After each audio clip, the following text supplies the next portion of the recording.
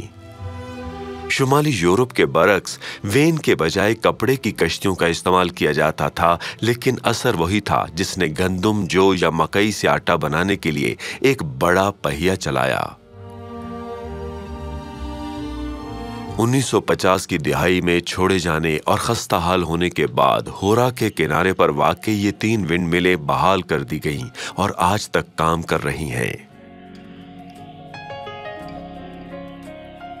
حضرت یوحنا تقریباً 18 ماہ تک پطمس پر رہے اور 1896 میں شہنشاہ دومتیان کے قتل کے بعد یہ خیال کیا جاتا ہے کہ وہ افسس میں اپنے گھر واپس آ گئے تھے، جس نے اس چھوٹے سے جزیرے کو ایک قابل ذکر وراثت بنا دیا تھا جس نے آج اس کے وجود پر گہرا اثر ڈالا ہے۔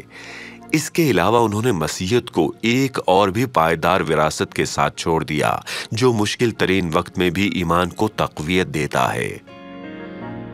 کرۂ ارض پر بہت کم جگہیں ایسی ہو سکتی ہیں جو گہری روحانیت، پرکشش خوبصورتی اور حیرت انگیز طور پر پرسکون طرز زندگی کے نشہ آور امتزاج کی وجہ سے پطمس سے موازنہ کرتی ہوں۔ عقیدت مند یونانیوں کا خیال ہے کہ آپ کو اپنی زندگی میں کم از کم ایک بار پطمس کا دورہ کرنا چاہیے اور اس سے اتفاق نہ کرنا مشکل ہے، لیکن افسوس کی بات ہے کہ ہمیں یونان اور اس کی زندہ تاریخ کو یہیں چھوڑنا پڑے گا۔ یورپ میں مسیحیت کے پہلے عارضی قدم سے لے کر جب حضرت پولوس نے کئی مواقع پر آنے والے کام کی وسعت سے مغلوب محسوس کیا، حضرت یوحنا کے سامنے ظاہر ہونے والی ایمانداروں کی زبردست یقین دہانیوں تک، کیونکہ وہ بھی پطمس کے بارے میں کسی صورتحال سے نبردآزما ہو رہے ہوں گے، یونان کتاب مقدس کے لحاظ سے نہایت ہی اہم ملک ہے۔ ایتھنز، تھسلنیکے، ویریا، فلپی، کرنتھس انجیل شریف کی کہانی میں بہت اہم جگہیں ہیں، لیکن اگر حضرت پولوس آج یونان کا دورہ کرتے ہیں تو وہ یقینی طور پر حیران ہوں گے کہ کس طرح مسیحیت بڑے شہری مراکز سے لے کر دور دراز جزائر تک قومی زندگی کا ایک لازمی حصہ ہے، لیکن شاید اب وہ دورہ نہ کر پائیں۔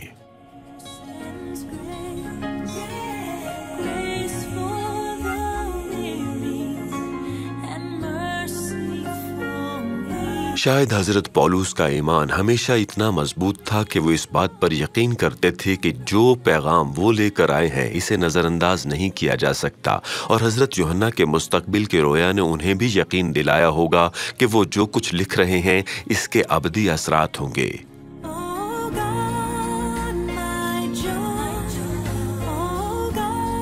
یہ حقیقی لوگ تھے اور یہ حقیقی مقامات ہیں جن کا آپ آج واقعی متاثر کن تجربے کے لیے دورہ کر سکتے ہیں۔ قدیم کتاب مقدس کے مقامات زندگی بھر کا سفر ہیں یا شاید زندگی بدلنے والا سفر۔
عزیز ناظرین، اس ویڈیو کو دیکھنے کے بعد اگر آپ انجیل شریف کا مفت نسخہ حاصل کرنا چاہتے ہیں تو ہمیں اپنا مکمل پتہ بما موبائل فون کے ارسال کر دیں۔ ہم پوری کوشش کریں گے کہ آپ تک انجیل شریف کا مفت نسخہ پہنچ جائے۔